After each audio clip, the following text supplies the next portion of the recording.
ఇంగ్లాండ్తో జరుగుతున్న మొదటి టెస్టులో భారత wicket keeper batter Rishabh Pant ప్రవర్తనపై అంతర్జాతీయ క్రికెట్ కౌన్సిల్ చర్యలు తీసుకుంది. ఐసీసీ ప్రవర్తన నియమావళిని ఉల్లంఘించిన రిషబ్ పంత్ను మందలించడంతో పాటు ఓ డీమెరిట్ పాయింట్ కేటాయించింది. ఇంగ్లాండ్తో జరుగుతున్న తొలి టెస్ట్ మూడో రోజు ఆటలో రిషబ్ పంత్ ఫీల్డ్ అంపైర్ పట్ల అనుచితంగా ప్రవర్తించాడు. బంతి ఆకారం దెబ్బతిన్నదని మార్చాలని రిషబ్ పంత్ అంపైర్ను కోరాడు. బాల్ గేజ్ సాయంతో పరిశీలించిన అంపైర్ బంతిని మార్చేందుకు నిరాకరించాడు. దాంతో ఆగ్రహానికి గురైన పంత్ అంపైర్పై అసహనం వ్యక్తం చేస్తూ బంతిని నేలకేసి కొట్టాడు. ఈ ఘటనపై మ్యాచ్ రిఫరీ చర్యలు తీసుకున్నాడు. తన తప్పును పంత్ అంగీకరించడంతో వార్నింగ్ తో పాటు ఒక డీమెరిట్ పాయింట్ మాత్రమే విధించి వదిలేశాడు.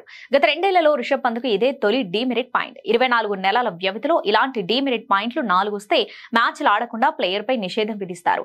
4 డీమెరిట్ పాయింట్లు వస్తే ఒక టెస్ట్ మ్యాచ్ లేదా 2 వన్డే మ్యాచ్లు లేదా 2 టీ20లో ఏది ముందొస్తే అది ఆడకుండా నిషేధం విధిస్తారు. ఒక ప్లేయర్ క్రమశిక్షణ రికార్డుల్లో విధించినప్పటి నుంచి 24 నెలల పాటు డీమెరిట్ పాయింట్లు ఉంటాయి. ఆ తర్వాత వాటిని తొలగిస్తారు. కాబట్టి రిషబ్ పంత్ వచ్చే 24 నెలల్లో మరో 3 డీమెరిట్ పాయింట్స్ అందుకోకూడదు. అయితే పంత్ ప్రవర్తన పక్కకు పెడితే అతని ప్రదర్శన ఈ టెస్టులో సూపర్ గా ఉంది. ఈ మ్యాచ్ లోని 2 ఇన్నింగ్స్లలోనూ సెంచరీలు బాది చరిత్ర సృష్టించాడు రిషబ్.